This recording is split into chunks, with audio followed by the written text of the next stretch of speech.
The Chicago Bears need to add multiple pass rushers this offseason, but is it more important to get that dynamic edge rusher to have on the opposite side of Montez Sweat, or an upgrade at defensive tackle so you can have the inside pass rush to complement the edge pressure?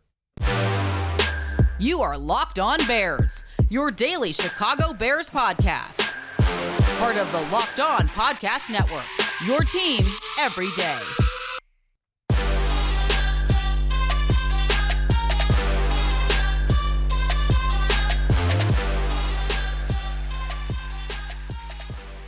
This is Locked On Bears, and I'm your host, Lauren Cox. I'm here to bring you your daily, in-depth Chicago Bears news and analysis. You can follow me on Twitter at CoxSports1. You can follow Locked On Bears on all of your favorite social media platforms, including the Locked On Bears YouTube channel, where you can keep up with all of our video podcasts as well. Thanks for making Locked On Bears your first listen today. We're part of the Locked On Podcast Network, your team every day. Today's episode is brought to you by FanDuel. Make every moment more. Right now, new customers get $150 in bonus bets with any winning $5 bet. Visit FanDuel.com/lockedon to get started. On the show today, we look at the Chicago Bears' biggest roster needs this offseason, starting with the eternal football debate of interior pressure versus outside edge rusher pressure, where the Bears have openings at both spots and a need to address both spots. But if you have to prioritize one over the other, how do you weigh the value to each, also compared to what the Bears already have at each position? We also got to get to some of the other spots that Ryan Poles will need to fill this offseason, including why wide receiver might be the biggest overall need, just in terms of how much the team needs to address it this offseason. And then, of course, the openings created at center and safety by the team releasing Cody Whitehair and Eddie Jackson. But I want to start with this great pass rush debate. And of course, run defense is a part of this equation, whether you're talking about signing and drafting a defensive tackle versus signing or drafting a defensive end.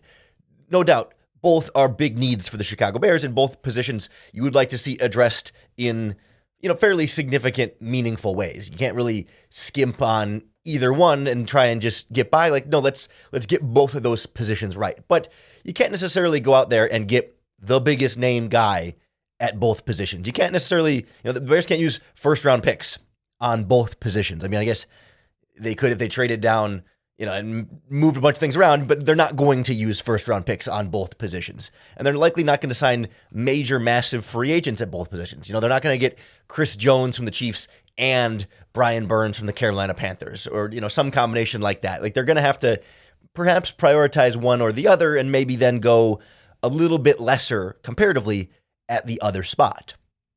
And you can make a strong argument for either one being the priority as far as a team need goes. So I'm not here to say oh yes, it must be this one, and if you don't think it's this one, you are wrong.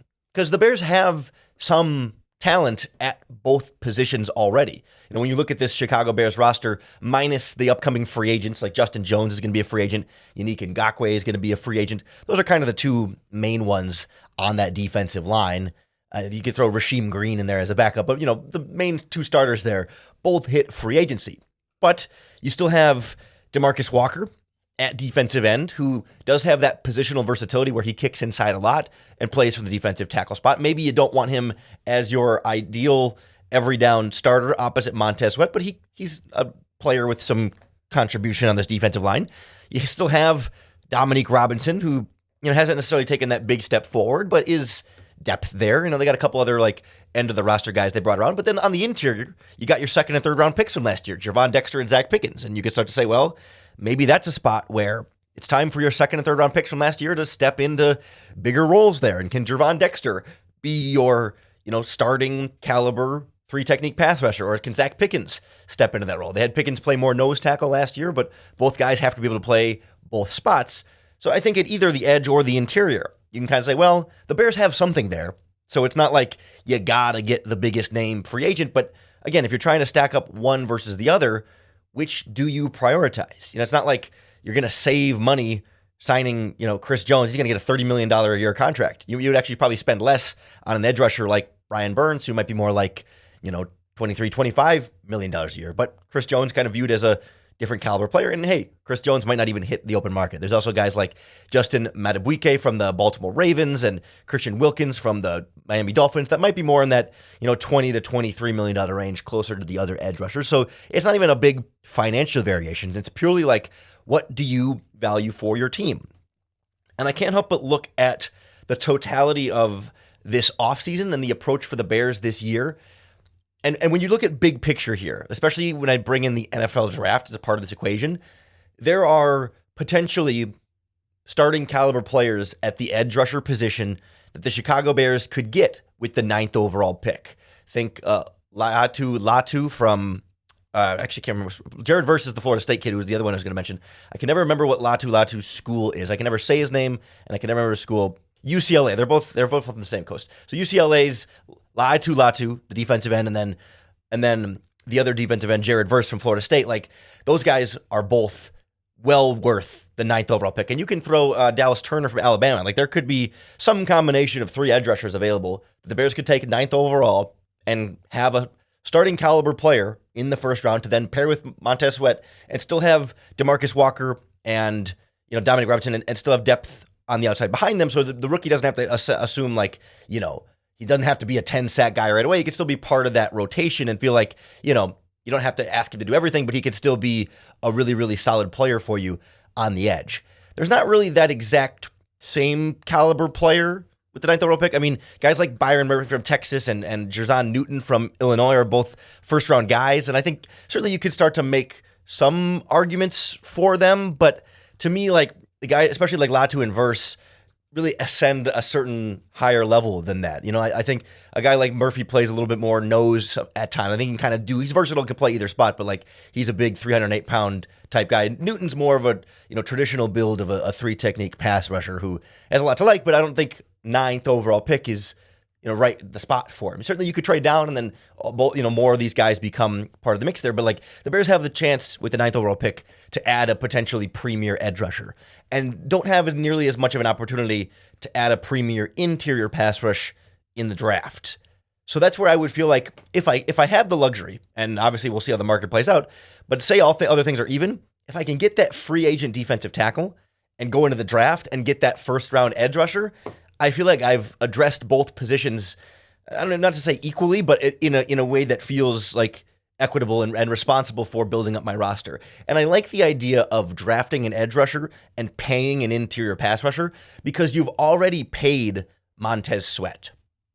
And if you go out and sign even a Danielle Hunter, who's not the very top of the class, but at the top of the class, that's another $20 million a year plus that you're investing in 2 edge rushers. Each have $20+ million contracts. It's a lot of money to spend at that position. Whereas a rookie would be a lot cheaper. So you'd have kind of an expensive edge rusher and a rookie cheaper edge rusher. And then on the interior, right, you'd have your expensive interior guy if you go out and sign one in free agency, but then you have your rookies as well that are developing. And that kind of combination of veteran, consistent, sure thing kind of guy paired with rookie developing with them, or rookies at defensive tackle developing with them.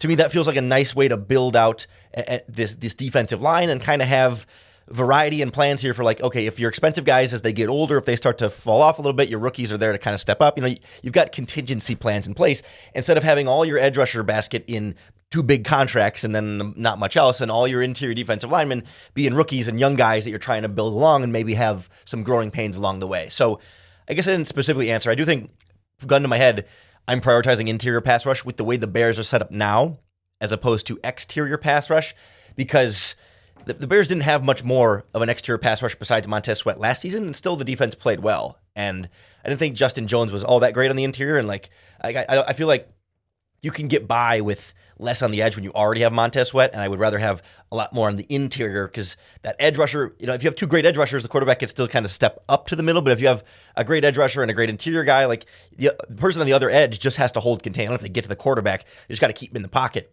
and kind of keep eyes on him, and the other pass rushers can collapse on him, and all of a sudden your defense is killing it up front. So that's how I think the Bears should approach the need on the defensive line this offseason. And as much as that's the position I think they're going to invest the most, I'm left feeling like the biggest position is surprisingly, to me at least, wide receiver. Not because of the talent that you need in terms of the caliber of player, but in terms of how much you need. This is a position that demands investment this offseason. So we'll look at the situation at wide receiver as well as center and safety and some other spots next on Locked On Bears. This episode of Locked On Bears is brought to you by our friends at FanDuel Sportsbook. Right now is a great time to get started with FanDuel if you have not before. It is America's #1 sportsbook. And right now, new customers will get $150 in bonus bets with any winning $5 bet. I had some action in on the NBA All-Star Game with Damian Lillard coming down as the MVP there. I had the over on Giannis Antetokounmpo's points there because he always goes hard at those All-Star games. But alas, it was a lot of fun watching the three-point contest as well. And having some action on it with FanDuel makes it that much more exciting. But hey, doesn't have to be basketball if you're a football-only kind of person. There's NFL draft prop bets. There's free agency prop bets are coming. Off-season bets are always there with FanDuel. Get your bet right, and you're going to get $150 in bonus bucks added right into your account on top of everything you already won. So take advantage of this great offer. Go to FanDuel.com/lockedon. FanDuel, official sports betting partner of the NBA and NFL. The Chicago Bears are most likely going to spend the most money on a pass rusher of a defensive lineman, a defensive end, a defensive tackle, etc. And so by some definitions, maybe that's what you might consider the biggest need. But if we're truly assessing like, okay, what do the Bears really have to address more than anything else this offseason? Like, no excuse, you got to do some stuff here. I think it's wide receiver. And it's weird because you have DJ Moore and are very happy with DJ Moore and see DJ Moore as the #1 receiver in this offense. But you just have so little at the position in terms of like proven quality depth that it feels like you've got a lot of work to do at wide receiver. Like almost every other position of need on this roster, yes, you got to address them. Like, sure, these are all things you should address, but you've got guys there that, okay, worst case scenario, could you struggle to get by with what you got there? I mean, if you're desperate, I guess. But at wide receiver, I don't think you can get by with what the Bears have right now. And that's what makes them the biggest position. Because with Darnell Mooney set to hit free agency, you've got Equanimeous St. Brown set to hit free agency, Trent Taylor set to hit free agency, and even the end of the bench guys like Colin Johnson and Joe Reed are exclusive rights free agents or restricted free agents. I think I get them mixed up with which one those two are at. But like, you only got, I guess, 4 wide receivers currently under contract. It's DJ Moore, of course. It's Tyler Scott in year 2, Velus Jones in year 3, and then they did bring back Simba Webster on a reserve/futures contract. I don't know if you really even count him, but like, to me, I need 2 more wide receivers, and specifically like 2 wide receivers that I think are going to contribute on my offense. Not just like backups who are depth, but like 2, I don't know, you call them starting caliber players. Definitely 1 starter. You need a #2 receiver for DJ Moore, and I would like a better #3 receiver. I like Tyler Scott. I think he showed some flashes as a rookie, but Tyler Scott didn't show me so much that I'm like, yeah, we're good. Lock him in #3 wide receiver. As my #4, I'm fine with that. And Velus Jones can be #5, I guess. I think this year Velus Jones will get training camp and then will probably be cut at the end of the preseason if he doesn't show significant improvement, but they're going to at least bring him to camp and let him go through that. But I would suspect Velus Jones come, week 1 might not be on this Bears roster anymore. That's another conversation for another time, but like, there's a big hole at wide receiver. Like, you got DJ Moore and then not much else. Like, you can't go into the season with what you got at wide receiver. Like, I don't want to get into all the other positions, but like, okay, at center, you got barely anything, but you got Doug Kramer. You don't want Doug Kramer to start. It probably wouldn't go well if Doug Kramer started, but it's like, could you get by? Maybe. At safety, you got Elijah Hicks. I don't think Elijah Hicks is that good, but you got a guy who's been on the team and has started some games. And, we talked about edge rusher, defensive tackle. You got DeMarcus Walker, you got Gervon Dexter, like, not guys that you want to start, but okay, if for some reason something happened and you couldn't address those positions, like, you got something. But like, Tyler Scott and Velus Jones don't feel like enough of a something at wide receiver that I really feel good about going into this season. Like, I need, at the very least, a #2 wide receiver in free agency or the NFL draft, and really should get double down on that, whether it's a free agent and a draft pick, or an early draft pick and a late draft pick, or a free agent and early draft pick and a late draft pick. Like, I need more wide receivers. I need a variety of depth and skill set and talent, and not skimping and cutting corners and trying to squeeze more out of guys at that position. Let's give probably Caleb Williams, but maybe Justin Fields. Let's give the Bears quarterback position some like real weapons. Like we went into last season thinking Justin Fields would have, number one receiver in DJ Moore, Darnell Mooney looking like a solid number two, and Chase Claypool, remember, last year was like, oh man, those were the three supposed to be quality wide receivers, ascending young receivers for Justin Fields.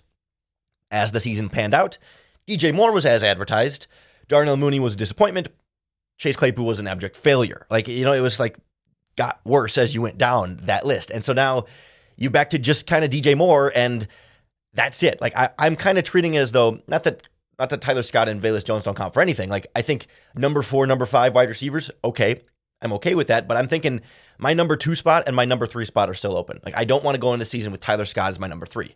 Again, I like Tyler Scott. I think he can still develop into a number 3 or a better receiver, but I'm not going to count on that in year 2 until we really see him do that. Like too often we've seen Bears teams in recent years go into a season like counting on a player who hasn't been something to be something better, right? It's like last season they went in, counting on Chase Claypool to be more. They went in counting on DeMarcus Walker to be more. They count on Justin Jones to be more than he has been in the past. They count on Lucas Patrick to take a step forward. And like these players don't always take steps forward. So I don't want to go in counting on Tyler Scott to take a step forward. I'm going to count on Tyler Scott doing what he did this season. It would be nice if he gets better, and you should hope he gets better, but he might not. And so what he did this season was number 4 wide receiver, which is fine. He's a 4th round pick. Okay, not a shot on Tyler Scott, but go get me some receivers. Go get Caleb Williams some receivers, or even if it's Justin Fields, go get him some wide receivers. Sign Calvin Ridley, Gabe Davis, Tyler Boyd. We talked about some of these receivers. Curtis Samuel, Kendrick Bourne, DJ Chark. I mean, word is that, like a Brandon Ayuk from the 49ers could be available via trade. Or certainly, when you look at this NFL draft, there's plenty of guys potentially with the 9th overall pick, like a Romeo Odunze, a Malik Neighbors. Some people want to trade up and try and find a way to get Marvin Harrison Jr. still. I don't know that we should count on that, but like these are number 1 caliber wide receivers, not to mention farther down, like a Troy Franklin from Oregon is kind of the analytics darling this year. Ladd McConkey from Georgia absolutely killed it at the Senior Bowl, but definitely more of a slot receiver type for him. Keon Coleman from Florida State has a lot of upside there, and a lot of people really like Devontae Walker, Tez Walker, as they call him for short, from North Carolina. A little bit later on, Xavier Legette from South Carolina, Caleb Williams wide receiver, Brendan Rice from USC, related to the Jerry Rice as well. Like there are wide receivers in this draft class, and an opportunity to get a good one and get me also one in free agency. Like let's really make sure that we address this position so Caleb Williams or Justin Fields can come in this season with a bunch of different receivers to throw to, Cole Kmet, and maybe some more tight end depth we'll talk about in a sec, and a quality backfield and an offensive line that's set. Like let's put whoever the quarterback is in 24, and probably Caleb, in a really, really great position and not go, well, we can count on Doug Kramer to step up at center, and we can count on Tyler Scott to step up at wide receiver. Look, maybe they do, but let's not count on it. Let's let that be a bonus to what else we do to support this quarterback. And if those guys are also great, sweet. And then if they're not, we're set as well. That's why like wide receiver to me is so important, because we need 2 of them. And it's the only spot that has like this big opening that I really don't feel like the options on the roster right now are anything you can come close to relying on to fill those specific roles, but they could still be quality backups. Now, it's close for center and free safety. Like honestly, it was a close spot for me. Like somehow like all 3 of those positions to me are bigger needs than the defensive line, because there's just more already at defensive line. Like I think defensive line should be addressed with big contracts and big draft picks, but like the bigger need, the more pressing, important, urgent thing is like need wide receivers, but also need a better starting center and need an Eddie Jackson replacement at free safety, because you don't really like the guys you have now. We'll look at how big those holes are and where else we could see the Bears try and prioritize this offseason next on Locked On Bears. This episode of Locked On Bears is brought to you by our friends at Game Time, the best way to get tickets for all of your favorite live events. I legitimately use Game Time all the time. I just went to the Denver Nuggets and against the Milwaukee Bucks right before the All-Star break to see Giannis and Nikola Jokic go head-to-head. I bought my tickets on Game Time, and I saved money. I looked at the same seats on like the team's website, and because you add all the fees and stuff, I paid less on Game Time because they're all-in pricing, shows you exactly what you're going to get, and you can see your view from your seat. It was a great time, and the Game Time ticket buying experience has always been super easy for me, and you can save even extra money when you use our promo code at Game Time. Take the guesswork out of buying tickets with Game Time. Download the Game Time app, create an account, and use our promo code LOCKEDON for $20 off your first purchase. Terms apply. Again, create an account and redeem that promo code, LOCKEDON, for $20 off. Download Game Time today. Last minute tickets, lowest price, guaranteed. Wide receiver, you need to double down at that spot. Center and free safety, you need to get starters there. And that's what put wide receiver slightly above that for me. Because again, I feel like I like Doug Kramer and Elijah Hicks as emergency options a little better than I like Caleb Williams coming into an offense with Velus Jones and Tyler Scott as their emergency options. It's close though, and it's nitpicking, and it's two really big needs. We've talked about it a little bit when the Bears released Cody Whitehair and Eddie Jackson last week, but to kind of bring this full circle as far as approaching it this offseason, like you've got Kramer, and then Cody Whitehair's gone, Lucas Patrick's the free agent, and the guy they traded for during last season, Dan Feeney, also a free agent. Maybe the Bears will bring one of them back, but hopefully not as a starter. And you got to go out and address that position. Because again, I want Caleb Williams coming in with an offensive line with 5 set players at their set positions. I don't want to be going through OTAs with a rotation at center, or you're rotating the guards, or you're having a battle at left tackle, or whatever it is. Like, let's just say, hey, Caleb, these are the 5 offensive linemen you're going to work with all offseason. I mean, obviously injuries happen, and you can't prevent all of those, and you can deal with that as it comes along. But if we can go in with a plan and say, all right, this is the starting 5, no question about rotating here or trying to have a competition there, just get me a veteran starting center, so I don't have to worry about a rookie trying to come up and have growing pains there. Like, make sure Caleb can work from snapping from the same player throughout this whole process. Or if it's Justin, it's just as important. Like, the quarterback is not as important here as it is surrounding whoever the quarterback is with a really solid, consistent offensive line. And I sure feel like having a veteran center in a year where there's a good center free agent class and the Bears have plenty of cap space and centers aren't that expensive, like, it all comes together nicely to say, go out and get Andre James, Lloyd Cushenberry, Aaron Brewer, Tyler Biadasz, Evan Brown, you name it. Like, there are centers there. Connor Williams has the torn ACL and probably won't be ready till maybe not even week 1. So I'm not necessarily counting on him being an option for the Bears, but still, like, there are centers out there. Go get one. And hey, if you want to draft one as well, I'm not going to complain. Double dip at that spot, get your center absolutely settled, and then make sure everyone else is set. Is Tevin Jenkins staying at left guard? Then keep him at left guard. If Nate Davis is staying at right guard, keep him at right guard. Darnell Wright at right tackle, leave him there. Braxton Jones, if he's your plan at left tackle, leave him there. If you draft a left tackle in the first round or whatever, that's fine, but like, let's just set that straight and make sure that we're not messing around with the offensive line for the rest of the training camp and OTAs. And if you get injuries, all right, we'll adjust from there, but let's not go in already having to adjust on the fly. Same kind of thing at free safety. It's like, okay, Eddie Jackson was the leader of this Bears defense, the guy mentoring all these young draft picks at safety and cornerback. He played both positions throughout at least back in college. Like, he was the field general on the back end of that defense at the very least. And you need to replace that. Now, could you throw a rookie in there? I mean, Jaquan Brisker is going to be in year 3 now, and Kyler Gordon's in year 3. Tyreek Stevenson's in year 2. Obviously, Jalen Johnson is in year 5. So you've got enough experience there where I wouldn't be opposed to not signing a safety in free agency and rolling with presumably an earlier rather than later drafted rookie, probably the 3rd round, ideally at the latest. I mean, maybe the 4th round, but, ideally 3rd round. So you're making sure you're getting somebody that you feel like is a little bit more reliable, a little bit more to count on, and not, really hanging out to a guy outside of the top 100. You can't count on all your 4th round safeties to turn into Eddie Jackson. Usually you got to get your Jaquan Briskers in the 2nd round, and the guys that go in the 4th round become more of a Deion Bush than an Eddie Jackson. But, there's a lot of different outcomes here.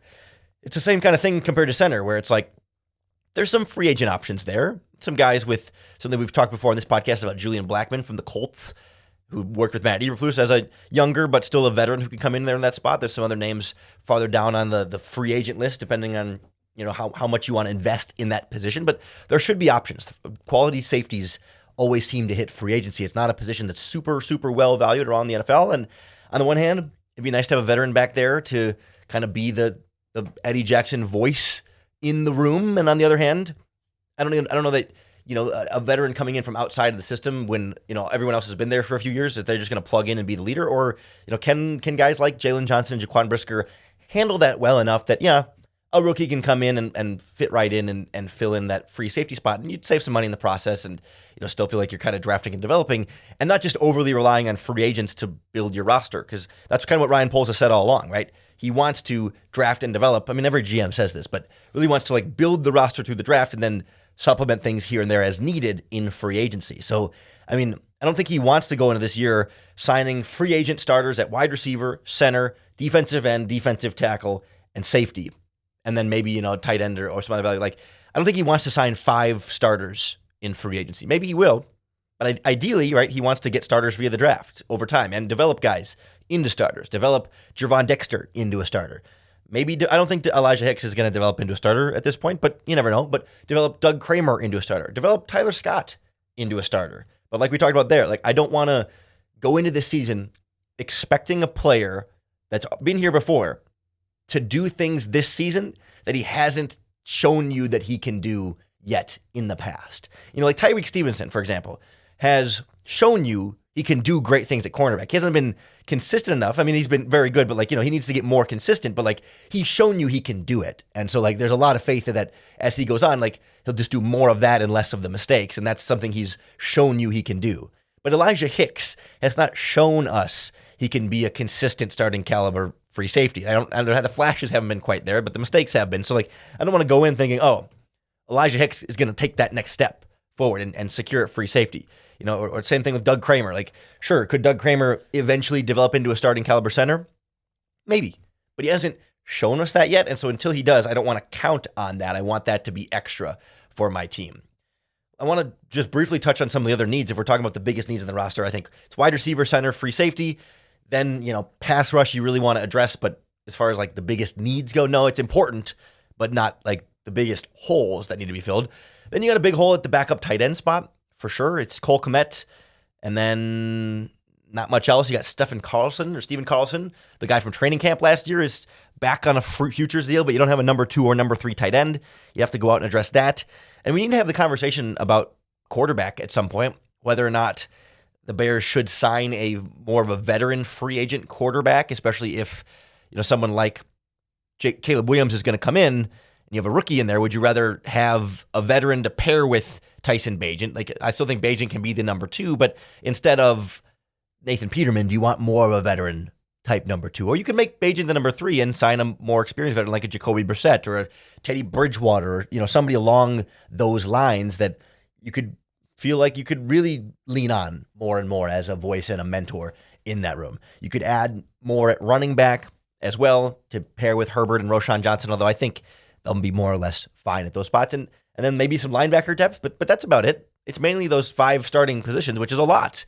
But your depth is more or less feeling pretty good across the roster. They're going to add more than 5 players in free agency. They'll add some more linebackers. They might add some more DBs, add some more O-linemen, get some other bodies in there. But it's really wide receiver, center, free safety, defensive tackle, defensive end, and then tight end, quarterback, running back, linebacker, that kind of thing. That's where the Bears' needs really shake out entering this main portion of the offseason. I'd love to hear where you would rank these Bears team needs and whether you'd prefer an interior pass rusher be the focus or an edge rusher. Let us know in the comments here on this Locked On Bears YouTube video, or you can tweet us or X us at Locked On Bears or post in the Locked On Bears Facebook group. However you do it, make sure you hit that subscribe button on YouTube or wherever you listen to podcasts. That's going to be the best way to keep up with all of our daily, in-depth Chicago Bears news and analysis. Thanks for making Locked On Bears your first listen today. We're part of the Locked On Podcast Network, your team every day. If you're looking for your second listen today, I was a guest on the Locked On NFL podcast, the league-wide podcast.